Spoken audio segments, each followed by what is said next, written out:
Assalamualaikum warahmatullahi wabarakatuh. Kami dari kelompok 3 akan mempresentasikan bab 3, yaitu menghindari dosa besar, yang terdiri dari beberapa materi, yaitu pertama membunuh, kedua liwat, ketiga LGBT, keempat meminum khamr, yang kelima mencuri, yang keenam durhaka kepada orang tua, yang ketujuh memakan harta anak yatim, yang kedelapan korupsi, yang kesembilan judi, dan yang kesepuluh meninggalkan sholat. Yang pertama akan mempresentasikan yaitu Laita dengan materi membunuh. Assalamualaikum warahmatullahi wabarakatuh. Nama saya Laita Diana Panka, kelas 10 IPS 4, nomor absen 14. Saya akan menjelaskan tentang materi membunuh. Seperti yang kita tahu, pembunuhan atau membunuh sangat dilarang dalam agama Islam. Efek pembunuhan itu sendiri berkepanjangan, sehingga menimbulkan dendam kesumat antara keluarga yang terbunuh dan keluarga atau pembunuh itu sendiri. Membunuh atau pembunuh itu sendiri hukumannya haram. Dalam Quran Surat An-Nisa ayat 93, di sana dijelaskan bagi pelaku pembunuhan akan diancam dan dimasukkan ke neraka jahanam. Dampak negatif pembunuh ialah bagi pembunuhan itu sendiri hukumannya sudah ditentukan dalam ketentuan hukum agama dan negara. Dari aspek psikologis itu ia akan merasakan ketidaktenangan dalam seumur hidupnya, akan dihantui rasa bersalah. Terus sehingga jiwanya itu mengalami ketidakstabilan. Bagi keluarga korban dan masyarakat, itu menimbulkan rasa dendam yang berkepanjangan dan sulit terlupakan. Bagi masyarakat, mereka merasa tidak nyaman atas pembunuhan yang terjadi di sekelilingnya. Selanjutnya, materi liwat yang akan dipresentasikan oleh Habibah. Assalamualaikum warahmatullahi wabarakatuh. Perkenalkan, nama saya Habibah Hernisa dari kelas 11 IPS 4, nomor absen 13. Saya akan menjelaskan materi liwat. Yang pertama, pengertian liwat. Kata liwat bukan kata asli bahasa Arab. Kata liwat itu berasal dari kata lut yang termasuk kata ajam. Dari kata lut ini kemudian dipecah menjadi kata lain seperti liwat, liwatah, tawalud, dan lutiyah, yang semuanya memiliki makna yaitu melakukan sesuatu seperti perbuatan kaum Nabi Lut. Dalam perkembangan selanjutnya, istilah liwat digunakan untuk menjelaskan perbuatan yang dilakukan oleh seorang laki-laki dengan memasukkan zakar ke dalam dubur lelaki lain. Al-Mawardi mengatakan bahwa liwat adalah persetubuhan antara lelaki dengan lelaki. Istilah yang paling mendekati dengan pengertian liwat dalam bahasa Inggris adalah homosexuality atau sodomi. Dalam bahasa Indonesia, liwat bisa diterjemahkan homoseksual. Nah, liwat adalah suatu penamaan yang dinisbatkan kepada kaum Nabi Lut alaihissalam. Karena yang pertama kali melakukan perbuatan ini adalah umatnya Nabi Lut alaihissalam. Allah berfirman dalam Quran Al-A'raf ayat 81 yang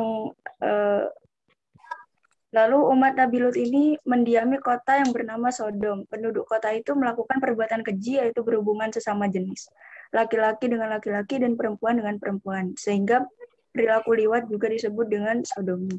Perilaku liwat tidak pernah dikenal bangsa Arab, bukan hanya di masa Nabi, tetapi juga di masa sahabat sampai di masa tabi'in, yakni masa Khalifah Al-Walid bin Abdul Malik.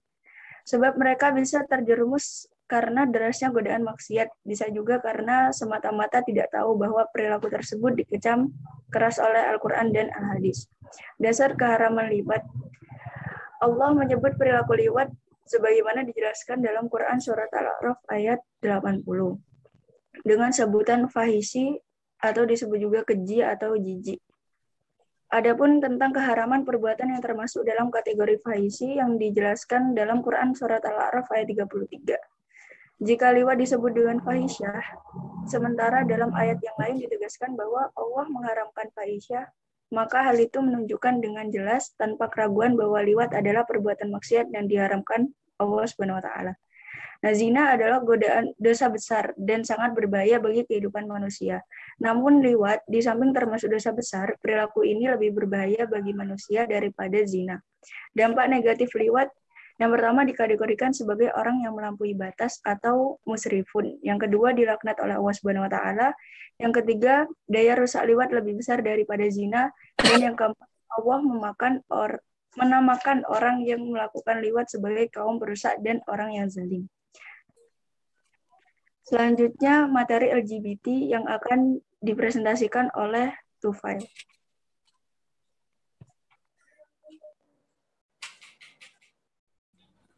Assalamualaikum warahmatullahi wabarakatuh. Nama saya Muhammad Tufail Marikalkan, kelas 11 PS4. Di sini saya akan menjelaskan materi tentang LGBT. LGBT adalah singkatan dari lesbian, gay, biseksual, and transgender. LGBT merupakan perilaku seks penyimpang bertentangan dengan hukum Islam dan sangat mengkhawatirkan bagi umat manusia. LGBT menjadi wabah baru termasuk di Indonesia. Dalam pandangan Islam, LGBT merupakan perbuatan yang sangat dilarang karena sudah menyalahi fitrah manusia. Allah berfirman dalam surat Al-A'raf ayat 80 sampai 81 yang artinya, dan kami juga telah mengutus Lut kepada kaumnya. Ingatlah, tatkala dia berkata, mereka, mengapa kamu mengerjakan perbuatan fasiya itu yang belum pernah dikerjakan oleh seorang pun di dunia ini. Sebelummu sesungguhnya kamu mendatangi lelaki untuk melepaskan nafsumu kepada mereka, bukan kepada wanita. Kamu ini adalah kaum yang melampaui batas. Lesbian, yaitu pasangan perempuan dengan perempuan. Wanita yang mencintai atau merasakan rangsangan seksual sesama jenisnya atau disebut sebagai wanita homoseksual. Gay, yaitu pasangan laki-laki dengan laki-laki. Laki-laki yang mencintai atau merasakan rangsangan seksual sesama jenisnya atau disebut sebagai laki-laki homoseksual. Biseksual, yaitu orang yang mempunyai sifat kedua jenis kelamin laki-laki dan perempuan, tertarik kepada kedua jenis kelamin, baik laki-laki maupun kepada perempuan. Transgender, yaitu memiliki gender atau ekspresi gender yang berbeda dengan seksnya yang ditujukan pada saat lahir. Orang transgender kadang-kadang disebut transseksual jika ia menghendaki bantuan medis untuk berubah alat kelaminnya. LGBT merupakan perbuatan yang sangat dilarang keras oleh agama karena sudah menyalahi fitrah manusia. Dan dosa yang ditimbulkan lebih besar dari zina. Dampak dari negatif LGBT yaitu pelakunya akan dibinasakan oleh Allah. LGBT menimbulkan penyakit, dan yang terakhir yaitu merusak tata kehidupan. Selanjutnya materi meminum Hammer yang akan dipresentasikan oleh Wahid. Assalamualaikum warahmatullahi wabarakatuh. Perkenalkan, nama saya Muhammad Wahid Wahyudi dari kelas 11 IPS 4 nomor absen 17. Di sini saya akan menjelaskan tentang pengertian khamar. Khamar secara bahasa berarti menghalangi dan menutupi. Mengapa dinamakan demikian? Karena khamar dapat menyelubungi dan menghalangi akal. Disebut khamar karena mempunyai pengaruh negatif yang dapat menutup atau melenyapkan akal pikiran. M. Quraish Shihab menjelaskan khamar adalah segala sesuatu yang memabukkan, apapun bahan mentahnya. Minuman yang berpotensi memabukkan bila diminum dengan kadar normal oleh seseorang normal, maka itu adalah khamar sehingga haram hukum meminumnya, baik diminum banyak maupun sedikit, serta baik ketika ia diminum memabukkan secara faktual atau tidak. Dampak mengkonsumsi khamar. Yang pertama, melanggar larangan agama. Di antara hikmah dilarangnya khamar adalah untuk melindungi akal manusia. Karena apabila seseorang mengonsumsi khamar, maka akan hilang akalnya, sehingga membawa dampak kepada perbuatan jahat lainnya. Yang kedua, memicu perbuatan jahat lainnya.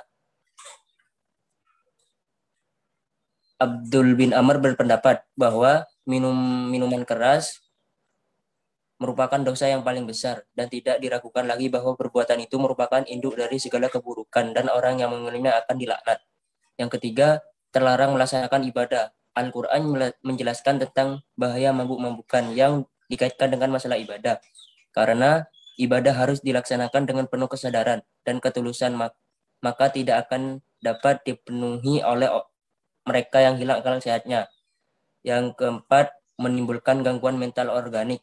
minuman beralkohol dapat menimbulkan gangguan mental organik, yaitu gangguan dalam fungsi pikiran, merasakan, dan berperilaku. Mendapatkan sanksi. Yang pertama, sanksi agama. Rasulullah SAW bersabda, tidak akan masuk surga pembangkang dan pencandu minuman keras. Para fuqaha menyampaikan bahwa peminum khamar itu dikenakan had atau hukuman. Imam Syafi'i dan Abu Daud berpendapat dicambuk 40 kali dera, sesuai yang dilakukan oleh Rasulullah SAW. Yang kedua, sanksi hukum. Sanksi hukum terdapat orang yang mabuk-mabukan sudah diatur dalam Kitab Undang-Undang Hukum Pidana KUHP pasal 356, 537, 538, dan 539. Menghindari perilaku minuman khamar. Yang pertama, meningkatkan ketaatan dengan ibadah dan amal saleh. Yang kedua, meyakini bahwa mengonsumsi miras dalam segala bentuknya adalah perbuatan keji dan diancam masuk neraka. Yang ketiga, menyadari dengan sepenuh hati bahwa mengkonsumsi minuman keras itu tidak ada gunanya, bahkan akan merusak masa depan. Hikmah larangan perilaku minum khamar. Yang pertama, masyarakat terhindar dari kejahatan yang dilakukan seseorang yang diakibatkan pengaruh minuman keras dan narkotika. Yang kedua, menjaga kesehatan jasmani dan rohani dari penyakit yang ditimbulkan dari pengaruh minuman keras dan narkotika. Yang terakhir, menjaga hati agar tetap taqarrub kepada Allah dan mengerjakan sholat sehingga selalu memperoleh cahaya hikmat. Minuman keras dan narkotika yang mengganggu stabilan jasmani dan rohani menyebabkan hati seseorang bertambah jauh dari mengingat Allah. Hati menjadi gelap dan keras sehingga mudah sekali berbuat apa yang menjadi larangan Allah.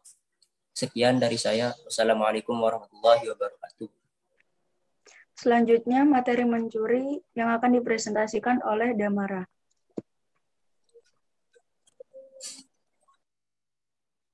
Assalamualaikum warahmatullahi wabarakatuh. Perkenalkan, nama saya Muhammad Husni Sandi Damara dari kelas 11 IPS 4. Di sini saya akan mempresentasikan pengertian mencuri. Pengertian mencuri menurut Kamus Besar Bahasa Indonesia, kita mencuri diartikan sebagai mengambil milik orang lain tanpa izin atau dengan tidak sah, biasanya dengan sembunyi-sembunyi. Dampak mencuri bagi pelakunya. 1. Mengalami kegelisahan batin. Pelaku pencurian akan selalu dikejar-kejar rasa bersalah dan takut jika perbuatan terbongkar. 2. Mendapat hukuman. Apabila tertangkap, seorang pencuri akan mendapatkan hukuman sesuai undang-undang yang berlaku. 3. Mencemarkan nama baik. Seorang yang telah terbukti mencuri, nama baiknya akan tercemar di mata masyarakat. 4. Merusak keimanan. Seseorang yang mencuri berarti telah rusak imannya. Jika ia nanti sebelum bertobat, maka ia akan mendapat azab yang pedih. Dampak mencuri bagi korban dan masyarakat. 1. Menimbulkan kerugian dan kekecewaan. Peristiwa pencurian akan sangat merugikan dan menimbulkan kekecewaan bagi korbannya. 2. Menimbulkan ketakutan. Peristiwa pencurian menimbulkan rasa takut bagi korban dan masyarakat karena mereka merasa harta bendanya terancam. 3. Memunculkan hukum rimba. Perbuatan pencurian merupakan perbuatan yang mengabaikan nilai-nilai hukum. Apabila terus berlanjut akan memunculkan hukum rimba di mana yang kuat akan memangsa yang lemah. 3. Menghindari perilaku pencuri. Mensyukuri nikmat Allah. Manusia cenderung tak pandai mensyukuri nikmat Allah yang berikan kepadanya, sehingga mereka beranggapan bahwa rezeki yang dimilikinya adalah hasil dari jerih payah sendiri. Pada sebenarnya rezeki merupakan karunia Allah Subhanahu wa taala diberikan kepada hambanya. Untuk itu, perilaku mencuri merupakan salah satu perwujudan dan tidak bersyukurnya seseorang terhadap jaminan rezeki yang telah dijanjikan Allah.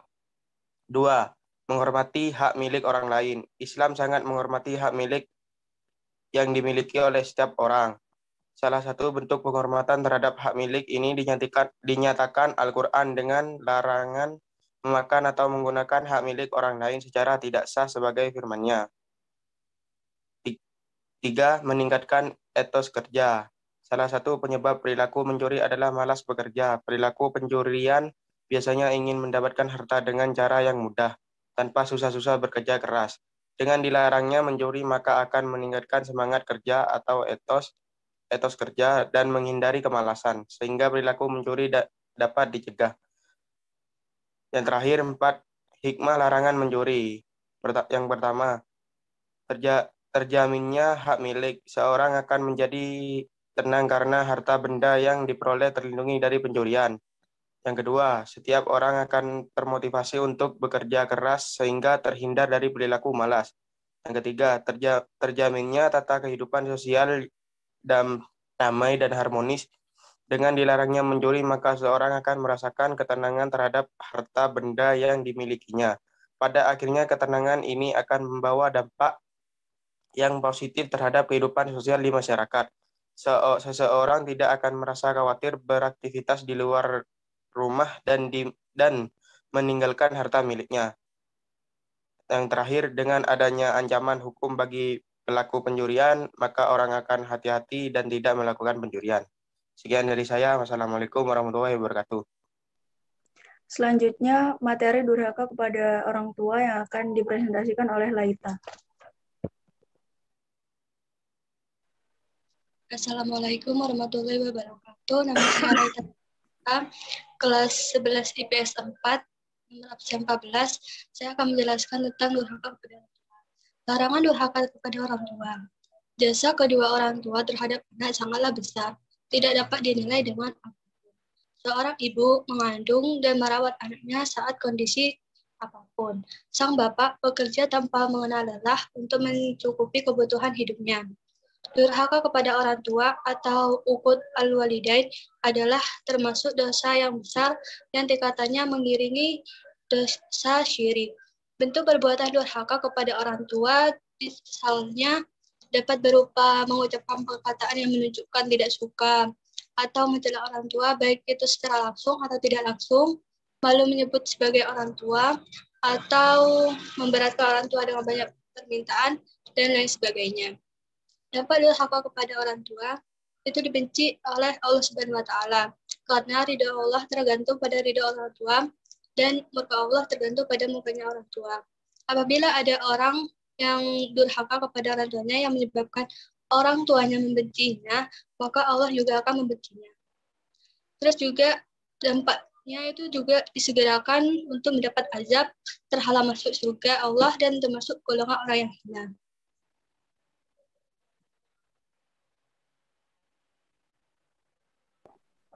Selanjutnya, materi memakan harta anak yatim yang akan dipresentasikan oleh Habibah. Assalamualaikum warahmatullahi wabarakatuh. Nama saya Habibah Runisa dari kelas 11 IPS 4 nomor absen 13. Saya akan mempresentasikan tentang larangan memakan harta anak yatim. Larangan memakan harta anak yatim dengan batil. Memakan harta anak yatim dengan batil sangat dikecam oleh Islam dan digolongkan ke dalam dosa besar. Di antara kewajiban wali terhadap anak yatim yang menjadi tanggungannya adalah mengurusnya dan mengurus hartanya dengan sebaik-baiknya. Ketika anak yatim itu telah dewasa dan mampu mengurus hartanya sendiri, hendaklah dia menyerahkan harta tersebut kepada si yatim tadi. Allah berfirman di Quran Surat Al-Isra ayat 34. Dampak memakan harta anak yatim dengan batil. Yang pertama, diancam masuk neraka, karena memakan harta anak yatim dengan zalim diibaratkan seperti orang yang mengisi perutnya dengan api dan di akhirat akan dimasukkan ke dalam neraka yang apinya menyala-nyala. Yang kedua, tergolong orang yang melakukan dosa besar. Memakan harta anak yatim secara zalim merupakan salah satu perbuatan yang dikategorikan dosa yang besar. Dan ancaman dosanya disamakan dengan dosa syirik, sihir, membunuh, memakan riba, berpaling dari perang yang berkecamuk, dan menuduh zina. Sekian dari saya. Wassalamualaikum warahmatullahi wabarakatuh. Selanjutnya, materi korupsi yang akan dipresentasikan oleh Tufail. Assalamualaikum warahmatullahi wabarakatuh. Nama saya Muhammad Tufail Malik Arkan, kelas 11 IPS 4. Di sini saya akan menjelaskan tentang materi korupsi. Kata korupsi atau rasuah berasal dari bahasa Latin, corruption, dari kata corrumper yang bermakna busuk, rusak, menggoyah, memutarbalik, dan menyogok. Transparency Internasional mendefinisikan korupsi sebagai perilaku pejabat publik, baik politikus atau politisi maupun pegawai negeri, serta pihak lain yang terlibat dalam tindakan itu yang secara tidak wajar dan tidak legal menyalahgunakan kepercayaan publik yang dikuasakan kepada mereka untuk memperkaya diri untuk memperkaya mereka yang dekat dengannya. Sedangkan dalam Kamus Bahasa Indonesia, korupsi secara harfiah berarti busuk, rusak, suka memakai barang atau uang yang dipercayakan kepadanya, dapat disogok melalui kekuasaan untuk kepentingan pribadi. Secara terminologi, korupsi berarti penyelewengan atau penggelapan uang negara atau perusahaan untuk kepentingan pribadi dan orang lain. Kamus Al-Munawir mengidentifikasi istilah korupsi meliputi riswah, hianat, fasad, hulul, sud, dan batil. Bahayanya korupsi yaitu penyebab kehinaan dari api neraka. Korupsi juga menjadi penyebab dari kehinaan serta siksa api neraka di hari kiamat. Lalu menyengsarakan rakyat. Kepercayaan yang diamanatkan oleh rakyat untuk dilaksanakan sebaik-baiknya, tetapi dengan adanya korupsi maka kehidupan rakyat akan menjadi terurus-urus menderita, terhalang masuk surga. Seseorang yang mati saat membawa harta korupsi atau hulul, maka ia tidak dapat mendapat jaminan atau terhalang masuk surga. Lalu doanya tidak dikabulkan. Harta yang didapat dengan cara korupsi adalah haram, sehingga akan menjadi salah satu penyebab tidak terkabulnya doa. Upaya pemberantasan tindak pidana korupsi yaitu ada strategi preventif, strategi deduktif, dan terakhir yaitu strategi represif. Perkenalkan, nama saya Adrian Maulana Ishak dari kelas 11 IPS 4, absen nomor 2. Saya akan menjelaskan tentang materi meninggalkan sholat. 1. Kedudukan sholat. Sholat merupakan salah satu rukun Islam yang merupakan kewajiban terbesar setelah 2 syahadat. Menurut Rasulullah bersabda, Islam dibangun di atas 5 tiang, syahadat la ilaha illallah dan Muhammad Rasulullah, menegakkan sholat, memberikan zakat, haji, dan puasa Ramadan.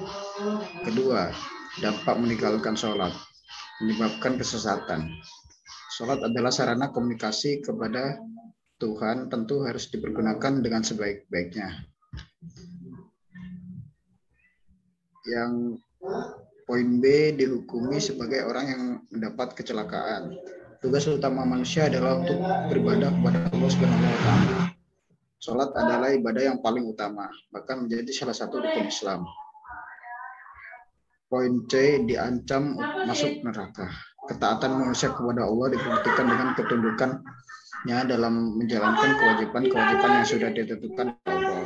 Di antara kewajiban yang harus dilaksanakan adalah sholat.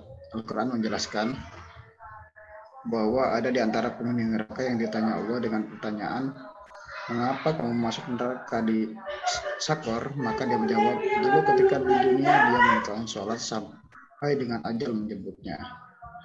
Terima kasih. Sekian dari penjelasan saya.